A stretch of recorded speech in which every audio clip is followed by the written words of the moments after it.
We're really excited to have you all here for this special evening. We have a lecture and a concert performance this evening on campus. So thanks so much for joining if you're here in person and if you're here online. My name's Mark Barnico. I'm the executive director of the UChicago campus here in Hong Kong, and I'm delighted to have all of you this evening. We started working on this exhibition, I would say probably a year and a half, maybe a little bit more, maybe 2 years ago. And our faculty director, Ken Pomeranz, Professor Ken Pomeranz, he really spearheaded this effort. And we're very fortunate, and I think one of the family members, the daughter of Professor Bard, is on her way down. But the son of Solomon Bard is here this evening. Paul Bard, maybe you want to wave and let everybody know who you are.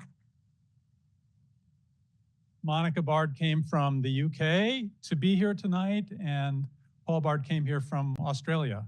Sydney, is it right? Sydney, Australia. So we're really excited to have you here to see the culmination of all this work that's been going on behind the scenes. And I think this is Monica Bard here walking in. So say hi, Monica.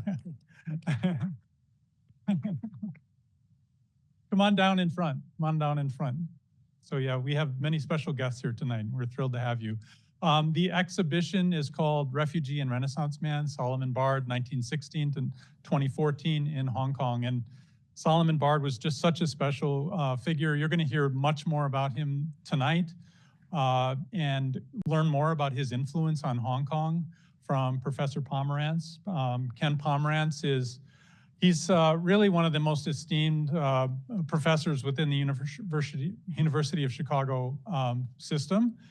We call our top professors university professors, and Professor Pomeranz is world-renowned for his work on modern Chinese history. And so we're thrilled to have him also as this campus faculty director.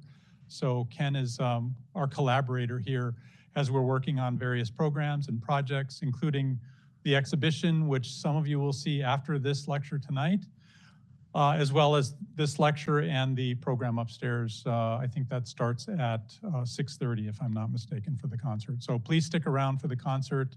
I'm going to turn the stage over to Professor Pomeranz to give his talk on Solomon Bard. Welcome, Ken.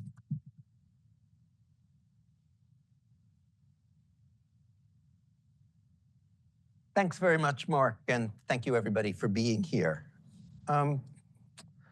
We've used the term Renaissance Man in the title of our exhibit, of this evening's concert, and of this lecture. And not surprisingly, since they center on a man who was a doctor, a musician, an archaeologist, a civil servant, an author, and more. In the next hour, I want to suggest that the term is appropriate in another sense, too. Because Solomon Bard was not only a multi-talented individual, but he was also part of a post-war wave of cultural development in Hong Kong that was a kind of renaissance, and that should also be seen in the context of the multiple post-war cultural flowerings that accompanied decolonization in many other parts of the world, as nascent nations staked out cultural canons for themselves. So even though politically there was no decolonization in post-war Hong Kong, and only very modest gestures towards greater political inclusion, I think Bard's biography helps us understand a post-World War II cultural transformation that had some of the same characteristics that we find in other areas of the world that were decolonized. Bard lived such a rich and complicated life that any remotely adequate summary would more than use up my time, even though I'm just going to barely touch on his personal life. And I hope many of you have gotten most of the story, whether from our exhibit or elsewhere. But a quick sketch is probably necessary before we zoom out to a broader picture of his era. He was born in Chita, Siberia, a remote but reasonably prosperous railway town that you see here, in 1916, to a family of Polish-Russian Jews who ran a jewelry store there. The Russian Revolution broke out the following year, but it took a while to affect Chita. As Soviet rule became stricter in the mid-1920s, and most of the Bard family's property was confiscated, the Bards fled to Harbin, Manchuria, another bigger railroad town with a large Russian minority, including quite a few Russian Jews, that had its own schools, stores, etc. So there's the town, and here's a Harbin street scene. Much of this was still the same as late as the 1990s. Sali, as he became known among some people, though he was Manya to others, went to Russian schools and also studied the violin, thinking that he might someday play professionally. Now, Manchuria was then ruled by the Chinese warlord, Zhang Zuolin, but Soviet and especially Japanese forces hovered in the background, as did White Russian criminal gangs. In 1931 to 32, Japanese army units based in southern Manchuria launched a coup, creating a puppet state that very few other countries recognized. One consequence of that was that business in Harbin fell off sharply. While the Japanese, who for various reasons were more interested in southern than northern Manchuria, gave free rein in Harbin to White Russian gangs with whom they shared a diehard anti-communism and interests in the drug trade. This was particularly threatening for Harbin's Jews, as those gangs were also violently anti-Semitic.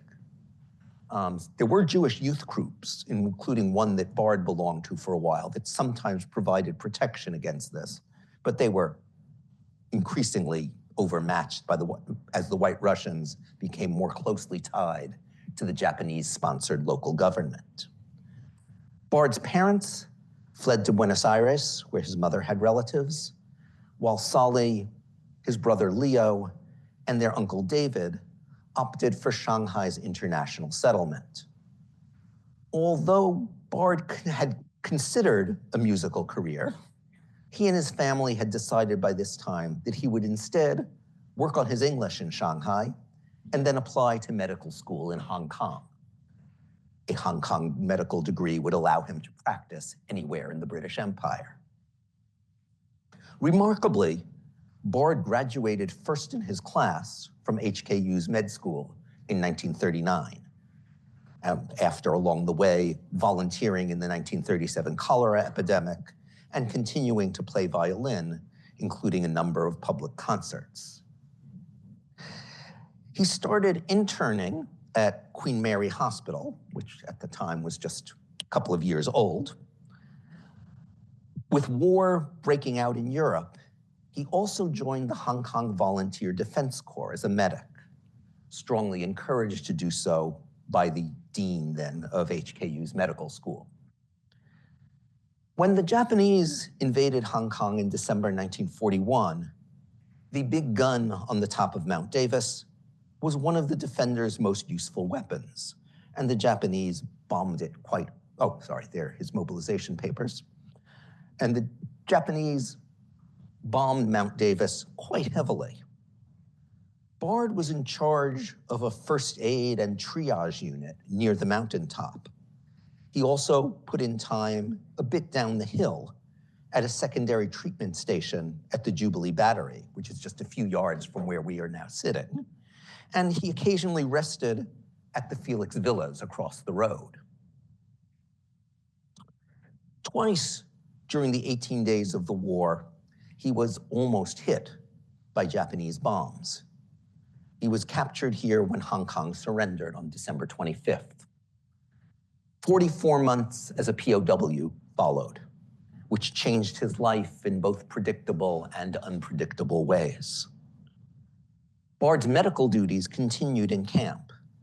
They were complicated by supply shortages and poor nutrition, creating a kind of practice that no medical school could prepare you for.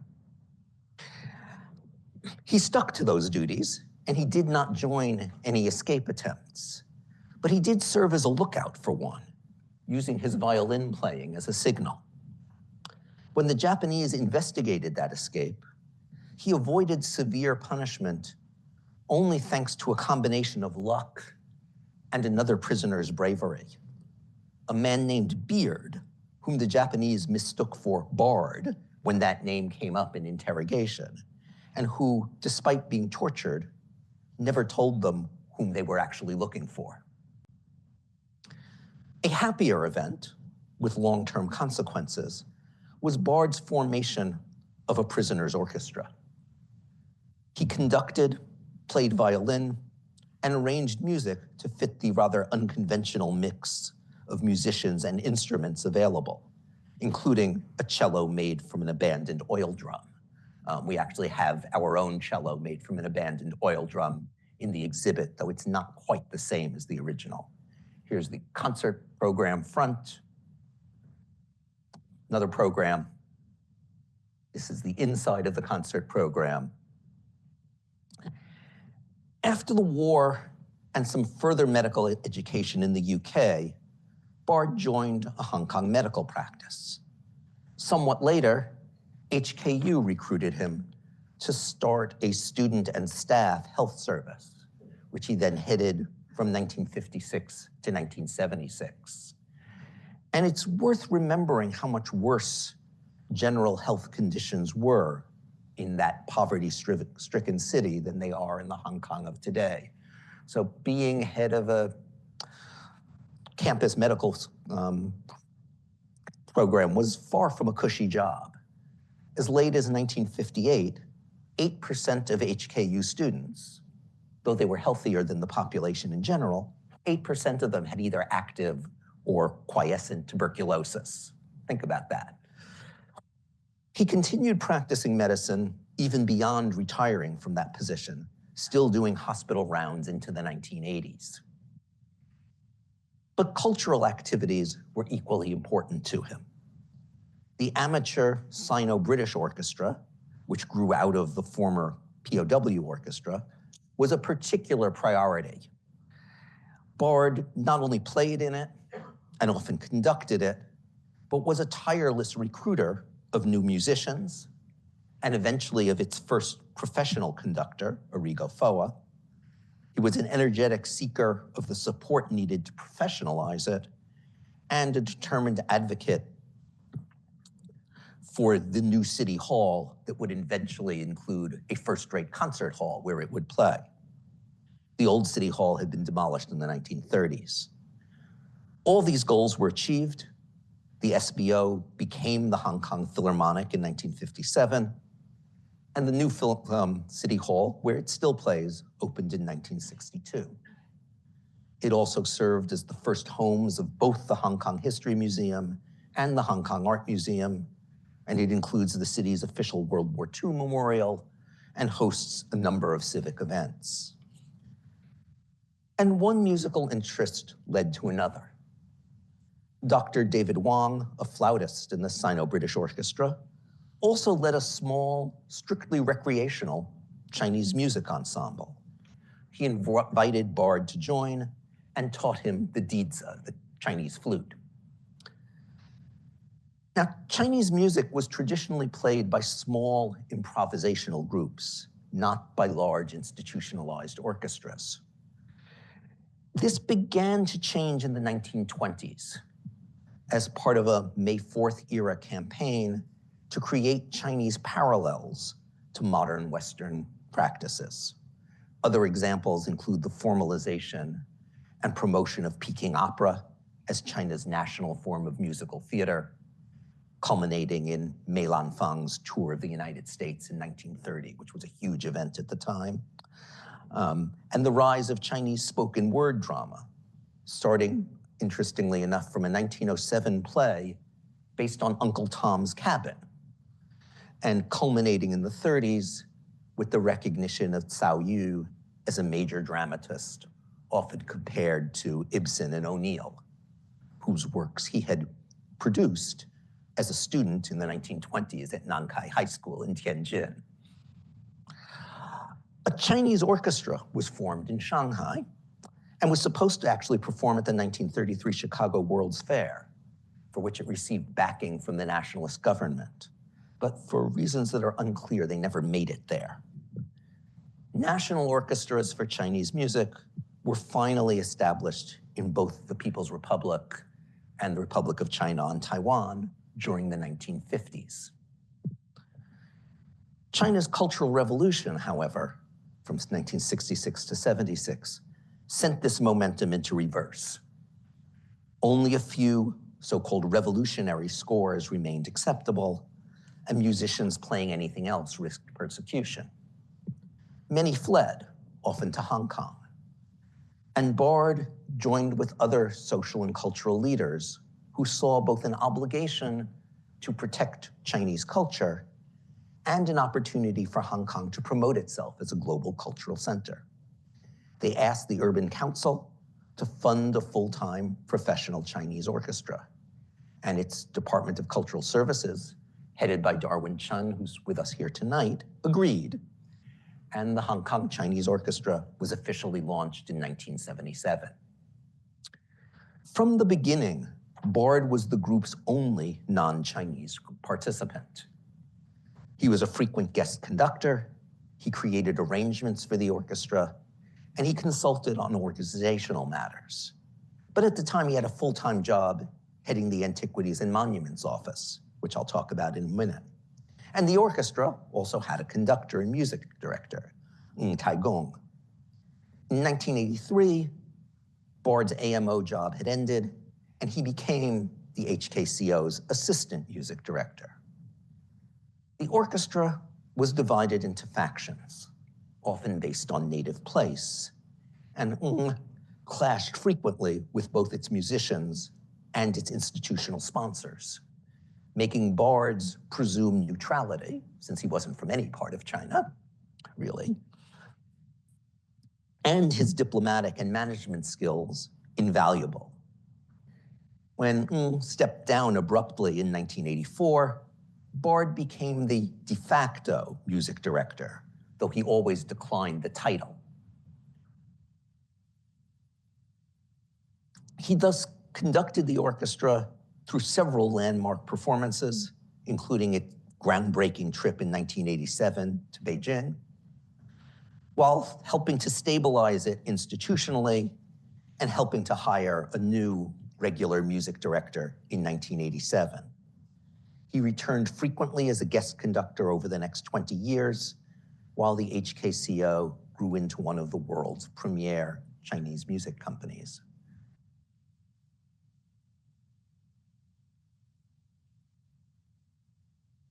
Bard also remained involved with the Hong Kong Volunteers, who were reconstituted as the Hong Kong Defense Force, auxiliary to the Army, in 1949. He became its senior medical officer, not on regular duty, but rendering assistance when needed.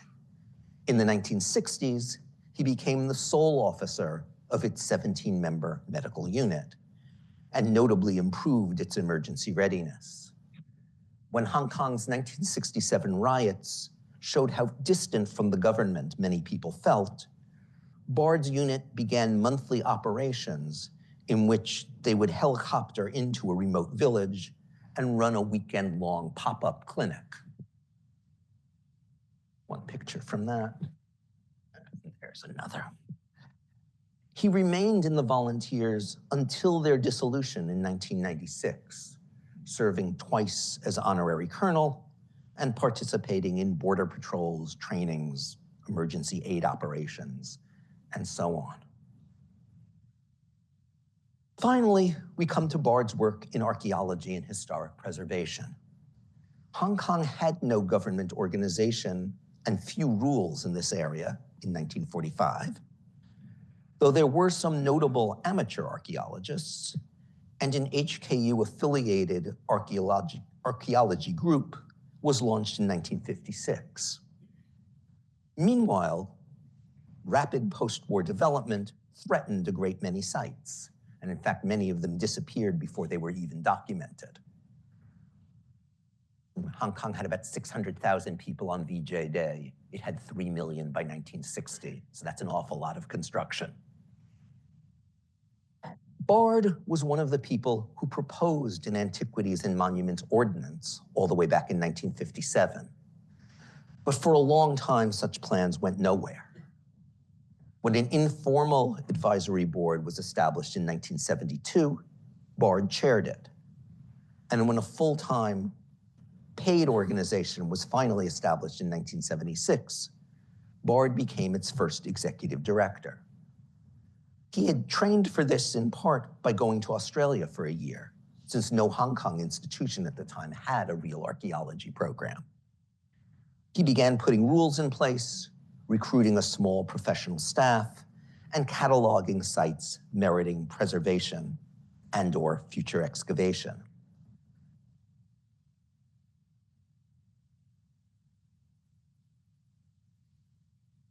This work, interestingly enough, was often controversial. Among other things, Bard was sometimes publicly criticized for not having done what some people felt should have been done to protect some admired colonial buildings from redevelopment. He argued, however, that the greatest need was for the preservation of Chinese sites, ranging from late Paleolithic ruins to fragile 19th century village temples in the new territories. Those priorities matched what a private poll that the AMO commissioned said most ordinary people cared about. They were also the sites that needed, or most needed, government intervention, since their owners, if any, often had little money. And they were also, unlike the downtown sites of the colonial buildings that often had the loudest advocates, mostly among Europeans, sites that could be protected without slowing down big and important new development. I could, of course, go on cataloging Bard's many other achievements, but I'm also drawn to thinking about what his remarkable individual career tells us about other collective issues. And I began that inquiry partly by thinking about my own reactions to Bard. I've been teaching and writing history for a long time now, and I've almost never done anything else biographical. I'm known for work about big, somewhat impersonal structures and trends, economic development, environmental change, class conflict, the rise and fall of empires, religious movements. So why did this guy make me want to focus on an individual? I first came across Bard through his wartime service on Mount Davis, when I was researching the history of our site to create the Heritage Center here. And then I began noticing him in other contexts. He interested me both as an example of the millions of people who were forced to relocate and remake themselves across the violent 20th century, especially its middle decades, and as somebody who, once he was settled in a new city, left a mark across a whole bunch of spheres. Testimony to the fact that though Hong Kong was in many ways very hierarchical, with vast numbers of people having no real power, it also offered some people scope for tremendous creativity. The heavy dependence on non-governmental organizations for everything from social welfare to high culture meant that volunteerism could open doors in many sectors, even for people without the formal credentials that might have been required in a more bureaucratized society, right? In other places, you wouldn't have become the head of AMO without an archaeology degree. That was especially pronounced during a particular era of Hong Kong's history, from roughly the end of World War II until the post-Mao reopening of the mainland and then the signing of the Basic Agreement in the 80s. And this was a period of perhaps maximum political uncertainty, but also one of dramatic growth, in which economy, society, and cultural institutions here were transformed in lasting ways. And as I said before, I think it was comparable in some ways to the kinds of developments that other parts of the world experienced at roughly the same time as part of the lead up to decolonization. The refugee story is, of course, an enormous one in the early and middle 20th century, and part of what drew me as a child of refugees myself. Between roughly 1890 and 1925, the Russian, Ottoman, Austro-Hungarian, and German empires imploded from their conflicts with each other and with nationalisms within their borders, sending people fleeing in every direction. And then near the end of that period, three of the most popular destinations for migrants, the United States, Canada, and Australia, began sharply restricting immigration. This greatly increased the importance of somewhat less popular destinations and of repeat migrations, since various places that had become first-round havens from political and social chaos, including Manchuria and Shanghai, for instance, themselves turned out to be fragile as another, even bloodier conflict emerged over the spoils of that first implosion. In 1924, when the Bards moved to China, there were an estimated 300,000 Russians there, about half in Manchuria, most of the rest in either Shanghai or Xinjiang. Many of them wound up in Hong Kong later, at least temporarily. I'm not sure how many, but enough that Hong Kong's first Orthodox church is built in 1934, and enough that there were a continuous string of relief concerts for Russians fleeing China in 1937-38. Bard played at least one of those benefit concerts, which I believe is the second time he appeared in the local press. Note how Bard's family went from Chita to Harbin and then divided itself among multiple destinations, from Buenos Aires to Shanghai when the Japanese took Manchuria. The instability of the situation is also highlighted by his parents' complex move to Argentina and back, and by the tragic fact, mentioned briefly by Bard in his recollections, that several of his Russian classmates from Harbin actually thought that their best choice was to go back to the Soviet Union, only to all die in Stalin's purges. There are obviously many great human stories here, often of remarkable adaptability and persistence. Right? Bard going to med school in Hong Kong when just a couple of years earlier he had basically no English. His father going into business in Buenos Aires without knowing Spanish. And the seemingly endless changes of profession that you encounter as you track these people, as people had to look for niches in their new homes. Bard's uncle David is a kind of interesting example here. He was actually in an apprenticeship program that was interrupted by the Russian Revolution. So when he fled Russia and wound up in Beirut, of all places, violin playing, which had originally been a hobby, was his most marketable skill. And he then wound up making his living playing the violin for the next 30 years in Beirut, Aleppo, Harbin, and Shanghai. Fled again from Shanghai when the communists took it in 48, 49, wound up for a while joining his brother's optician business in Tel Aviv, and then stuck with that through a final move to Melbourne. Because these stories are stories of individuals making dramatic, often risky choices in dangerous times, they're the stories that probably stick with us the most. But at the risk of being a dry academic historian, I also want to zoom out and consider some big impersonal trends that we can see here. As I mentioned a minute ago, the period from 1880 to 1925 saw enormous numbers of people turned into refugees by war, nationalism, and revolution.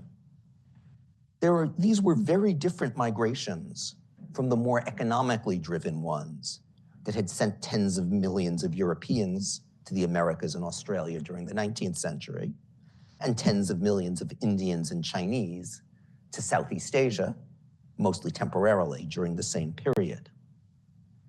The last few years of that 1890 to 1925 era, again, as I mentioned before, also saw the US, Canada, and Australia largely closed their doors. Moreover, many of these early 20th century refugees, unlike the 19th century economic migrants, were legally stateless. That further restricted their options, often to places that were somewhat politically fragile and/or militarily vulnerable themselves.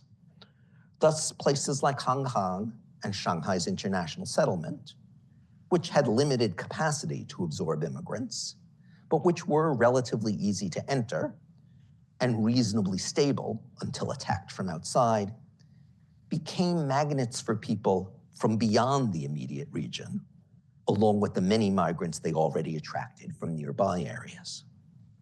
For those like the Bards who were Jewish, Palestine/Israel eventually became another such option, even if you were stateless. For many, both permanent residents and recently arrived refugees, the war years were a grim struggle to survive. Indeed, being a refugee could occasionally even be an advantage in those difficult times.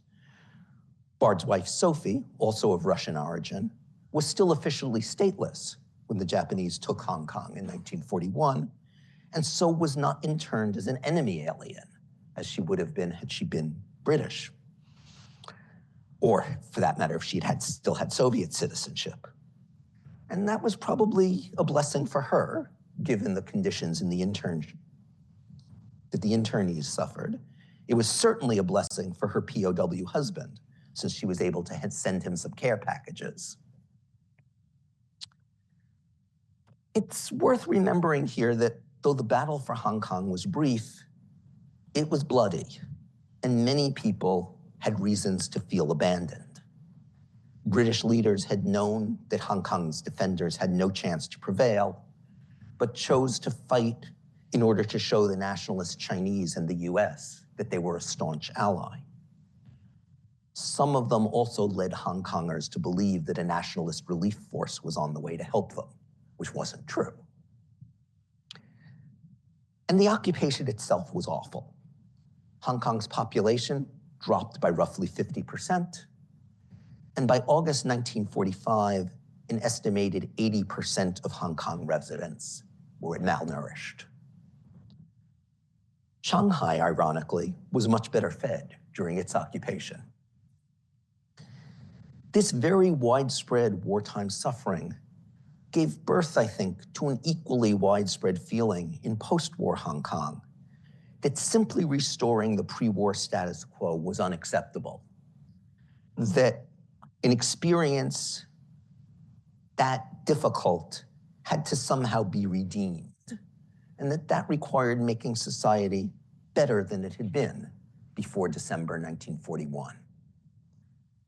That kind of feeling was, of course, widely present in the many colonized places that were drawn deeply into World War II. Over 5 million people from the British Empire joined military units, and millions more either provided support services and/or suffered through occupations. And that wasn't just a British Empire thing. Many French African colonials were mobilized. Occupied Vietnam and Java had major war-related famines. And the US colony in the Philippines actually suffered far more deaths in the war than the United States itself, something that I think almost zero Americans know.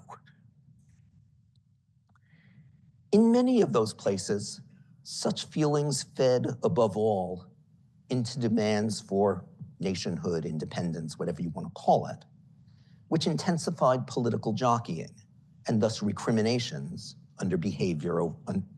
over behavior under occupation. But those kinds of sentiments needed a different outlet in Hong Kong, where independence didn't seem like a realistic destination, either to most Chinese or to most non-Chinese, and where large numbers of both pre-war and post-war arrivals had no desire to join a China they had just fled. At the same time, the government was coping with a quadrupling of population just from 1945 to 55, the consequent inadequacy of basic services, and new security issues, it needed all the help it could get.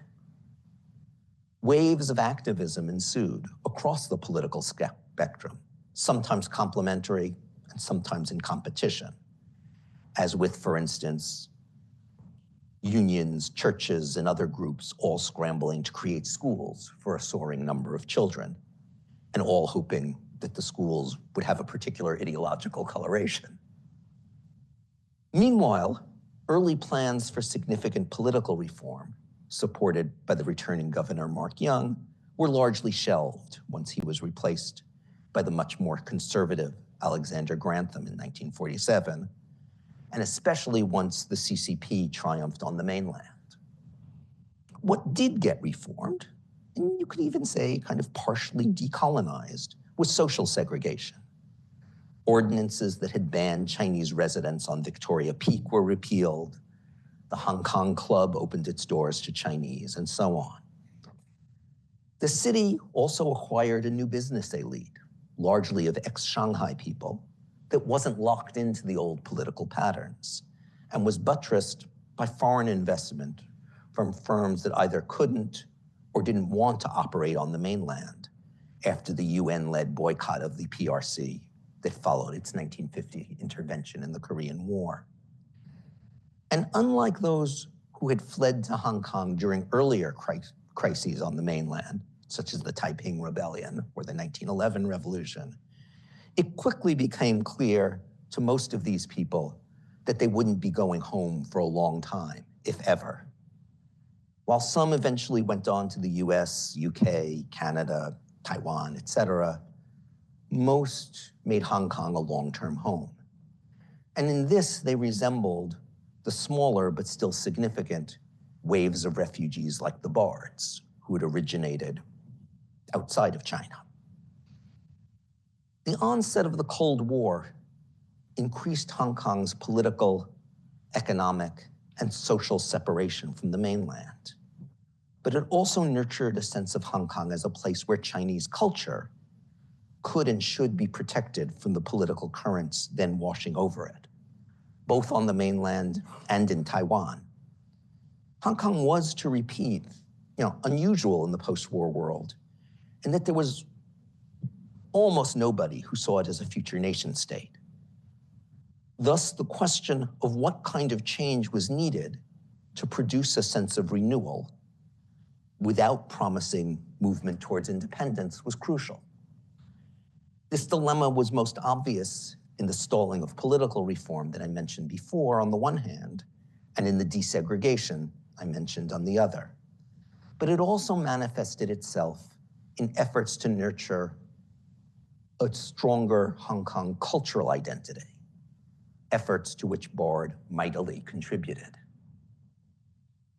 Post-war educational reform in Hong Kong, for instance, aimed to promote Chineseness while avoiding the nationalist element of the modern Chinese identity that had emerged on the mainland and was being transplanted, with some differences, to Taiwan. To see the significance of what was done in post-war Hong Kong, I think it's worth first backing up a bit to the late 1920s and an earlier Hong Kong government's reaction to an earlier radical political upheaval on the mainland. At that point, anti-imperialist nationalism was surging, often allied to cultural radicalism. The May 4th movement, the May 30th movement, the Hong Kong-Guangzhou Seamen's strike, the Northern Expedition of 1926 to 28, and the triumph of the Nationalist Party, initially in alliance with the Communists, all of which opposed British sovereignty over Hong Kong. The then governor of Hong Kong, a man named Cecil Clemente, was staunchly opposed to Chinese nationalism. He had, in fact, unsuccessfully urged London to aid the northern warlords against the nationalists. And he was also strongly opposed to cultural modernism. He had studied Greek, Latin, and Sanskrit at Oxford, and that was sort of his orientation. He was, on the other hand, quite attracted to more traditional forms of Chinese culture, having also studied classical Chinese and actually written a book about traditional Cantonese love songs. And he was very sympathetic to a group of conservative, mostly Neo-Confucian Chinese scholars who had left various mainland institutions and moved to Hong Kong in the wake of May 4th. He pushed for the creation of a Chinese program at HKU, which was at the time the colony's only full-fledged university, and he promoted the growth of traditional Confucian private academies with curricula that were often not too different, at least for people at the younger ages, from the private academies where many candidates for the old Qing civil service exams had begun their education. His opposition to both political nationalism and to the kind of modernism and cultural hybridization represented by the Chinese orchestras, Chinese spoken word drama, vernacular fiction, and other early 20th century innovations that I mentioned before.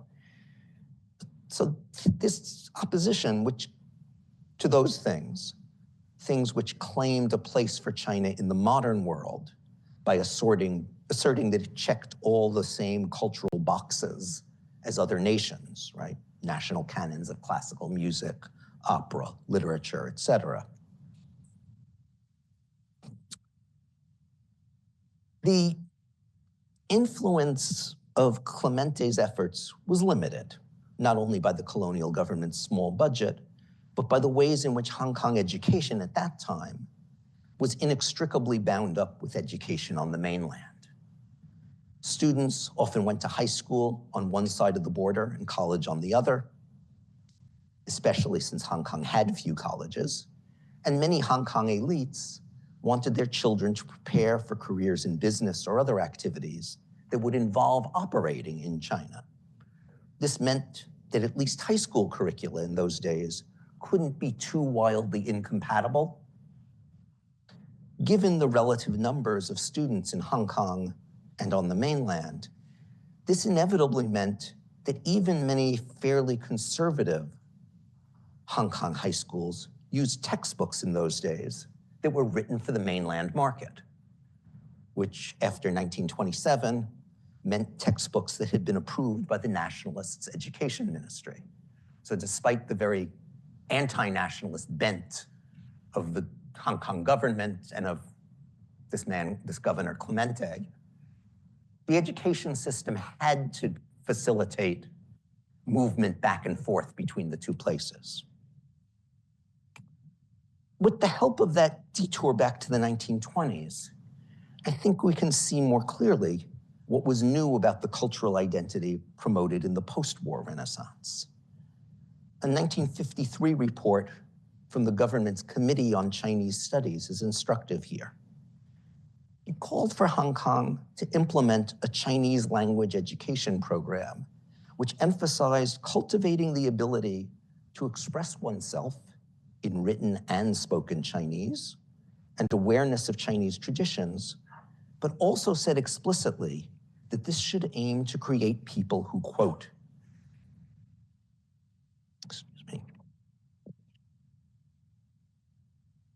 contribute something towards the interpretation of China to the West and the West to China. And the report also went on to say that these people should be guided to utilize their Chinese education, quote, as a basis for making comparative studies of Eastern and Western thought and language. So this goal represented a Chinese identity for Hong Kong that included a simultaneous claim on both Chinese and Western cultures. And that, of course, was something that made sense for Hong Kong. But it also notably, it implied some degree of permanent distinction from both Britain and China. That separation was, of course, reinforced by Cold War restrictions on cross-war border movement. And in education and cultural specifically, both by the increasingly communist content of mainland education, a non-starter for many in Hong Kong, and by the mainland's adoption of simplified characters, reducing mutual legibility in the most literal sense. in nurturing a cultural agenda that was clearly Chinese, but distinct from that in any Chinese-governed state, and also deeply engaged with Western high culture, this program of education shared quite a bit with the private cultural initiatives going on in organizations like the Sino-British Club, with the founding of New Asia College, Chengji College, and United College, three ideologically distinct schools that would later merge to form CUHK, with the founding of the Hong Kong Academy of Fine Arts in 1952 by Choi Ha-ying, a Hong Kong school painter who was nonetheless powerfully influenced. How do we click on this thing? There we go. As you can see here, by Western painters like John Singer Sargent, and with the government-assisted formation, later on, of the HKCO, the Hong Kong Performing Arts Academy, and so on. These efforts converged, I think, on the formation of a hybrid and largely non-nationalist culture for a city that was envisioned as staying on the edge of both British and Chinese spheres, rather than being destined, like most colonies, to eventually become an independent political sphere of its own.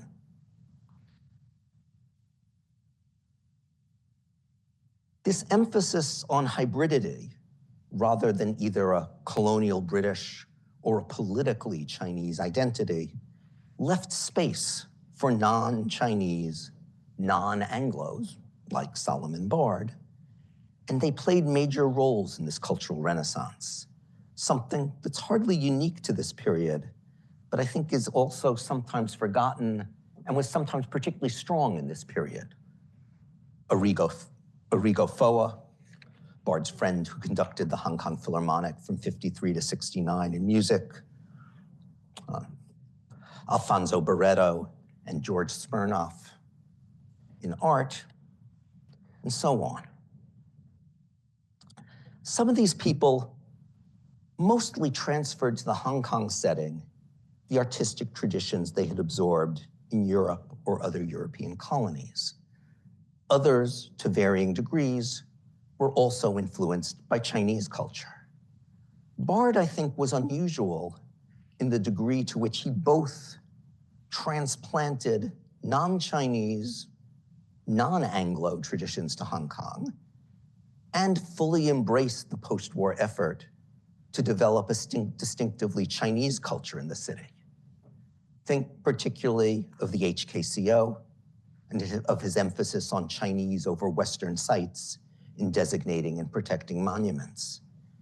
And that, I think, makes this particular refugee truly a Hong Kong Renaissance man, or a man of the Hong Kong Renaissance. I'll stop there, and we have a little bit of time for questions. Thank you.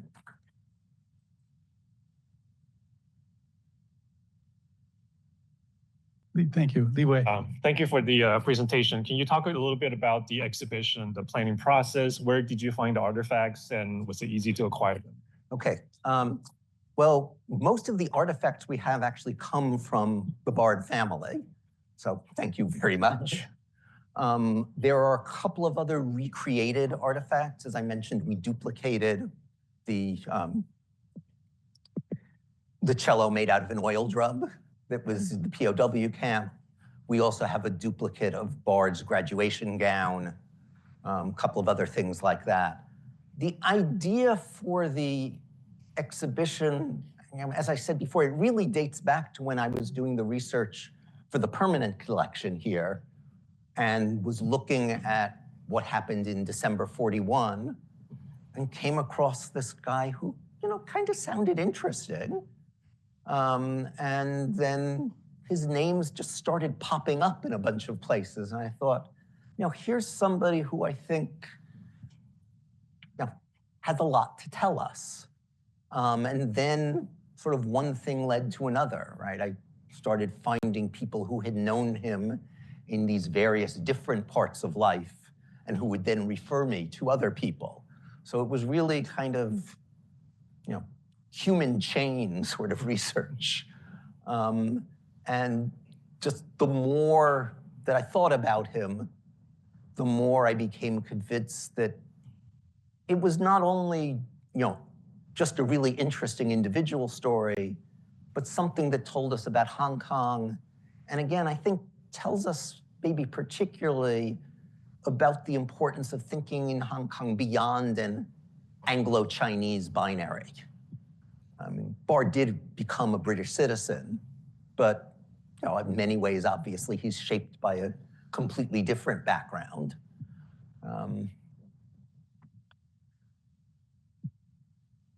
I mean, the last thing I guess I would say is, so as I mentioned, I have not in my career done much biographical kind of work. And so as I started to do this and realized that I was venturing into a field I didn't really understand in some ways, I was at a conference and I ran into a friend, a guy named Tim Brooke, who does do very biographical studies of various famous Chinese figures. And I said, so, as I think about this guy, I keep asking, what would Tim Brooke do? And Tim listened to Bard's story for a minute and said, forget me, ask what Spielberg would do with this guy. I mean, he's just a kind of larger than life figure, and couldn't resist him.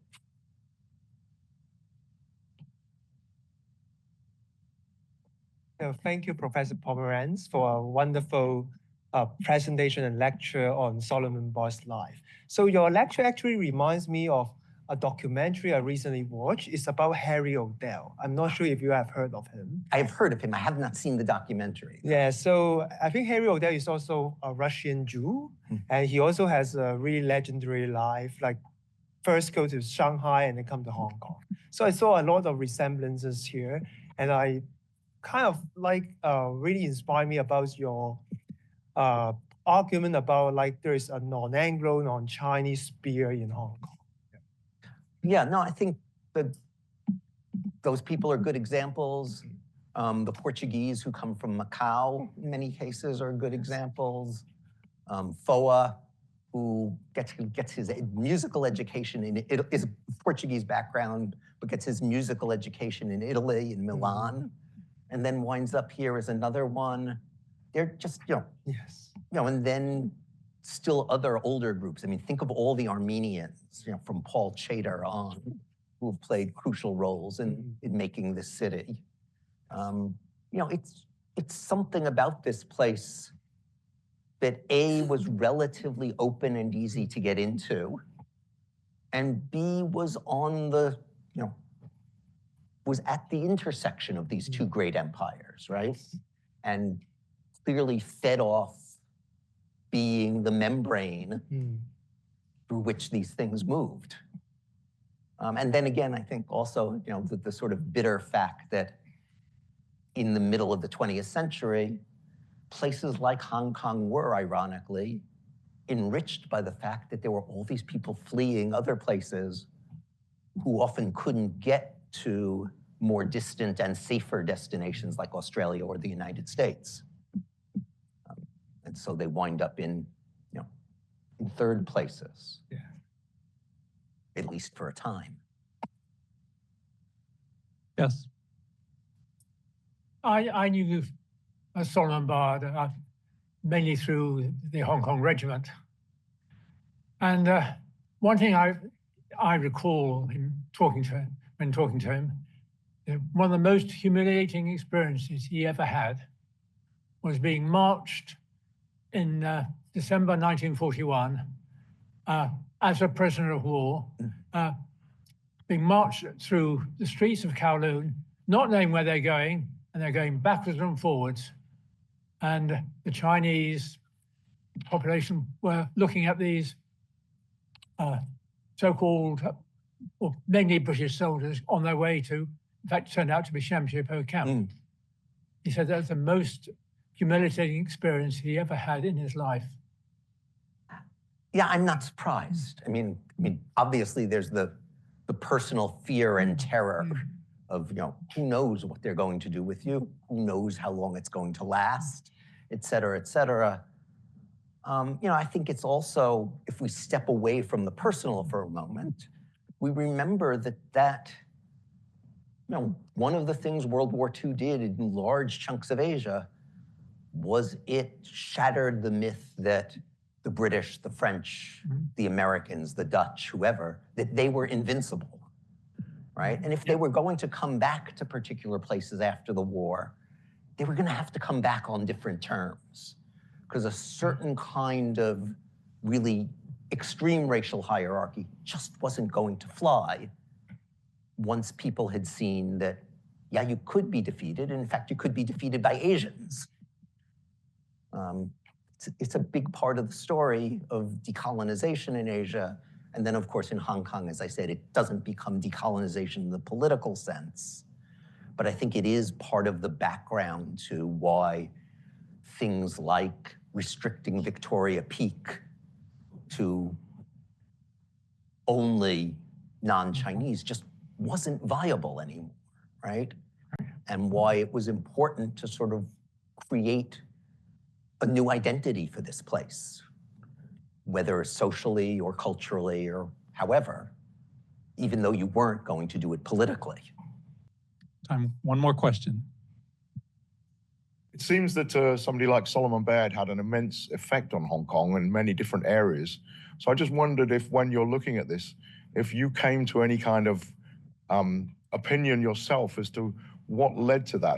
I mean, some things you could possibly say. Was it because he was extremely intelligent? Was it because he was an outsider? Was it because he was very driven? Was it because he was great at liaising with people? Or what do you think it was? I mean, I think all those things were true. Right. And he clearly, among other things, simply had very, very impressive people skills, right? I mean, think about what it would be to be the only non-Chinese in the Hong Kong Chinese Orchestra, to be not actually all that well trained in Chinese music, often unable to communicate with the musicians, right? Because many of them spoke only Chinese, and only Mandarin for that matter. And yet to be able to assert yourself successfully and get a very fractious group of people to agree to work together. I mean, those are really unusual skills. That said, I think apart from the force of his personality, I think there also was something about the cultural moment, both because of the post-World War II thing and because Hong Kong was not a very bureaucratized society, right? So much was always done through the private nonprofit sector, right? That the fact that you didn't have a formal credential in a particular area wasn't necessarily crucial if you were willing to take some personal risks, right? Because of course, if you haven't studied X very much and you take on an important role in field X, you are risking making a fool of yourself, right? And Bard clearly was somebody who both had the skills and confidence to know he wasn't likely to make a fool of himself, but also had the kind of character where he kind of said, I do what I can, and if once in a while I fall on my face, it's not the end of the world. And a society that isn't insisting on formal credentials for everything, because it doesn't have mile-long sets of bureaucratic regulations, is a society in which somebody like that can have tremendous impact across a whole bunch of areas. No, actually, I didn't want to answer a question, but what I wanted to do was to thank you, because, Ken, you've done a wonderful service to Solly. There are a number of people in the room this evening who knew him and liked him and admired him in a number of respects, myself included. And seeing this is very, very moving, because he was such a special man. And the work that you've done in bringing this forward is fabulous. And you deserve everyone's thanks. And I would like to make that one. Right. Thank you. For those of us who don't know, that was Jason Wordie, who was interviewed by us for the exhibit. There's a recording of the interview, a short one that you can see in the exhibit, a longer one that's online. And Jason is one of a number of people without whom this exhibit would not have come together. So thank you. Thank you, everyone. I'm going to sign out with our online audience. And for those of you that are in the classroom here, we're going to shuttle you over to the exhibition while we prepare for the next part of the evening event. But before we do so, I have housekeeping, which is to remind all of you, if you don't already know, that we have a podcast that we produce on this campus called The Course. And it's a podcast that features our faculty from UChicago and talks about a bit about their research, but really talks about how they became professors. So I encourage you to listen to the Course podcast. Professor Pomeranz is, I believe it's episode 1. So you can hear his story about how he became a professor, which is really fascinating. It's one of my favorites. And then the next thing I just wanted to mention is we do have another talk here on Monday night called Where is China Going? And Professor Xie, he's in the Booth School, but he's the faculty director for the Becker-Friedman Institute. It's part of our China on the Move series. He's going to talk about China and what China's doing with business failures now. And so that'll be a really interesting program. It came to us just a few days ago, so the team has been scrambling to put that one together. And then finally, as I mentioned, for those of you that are on the online audience, I hope if you haven't seen the exhibition that you have a chance to see that. And thank you to the Bards and to Professor Pomeranz and to everybody else who participated in helping make this exhibition a success. And we're going to now say goodbye to the online audience. And for those of you who are in the room, you can follow our staff, I believe, by going to the lobby where you came in, walk across the courtyard and go into the exhibition and have a look around. But we're also going to ask you to be back by 6:30, in your seats by 6:30 so that we can start the concert part of the performance on time. Thank you so much. Thank you.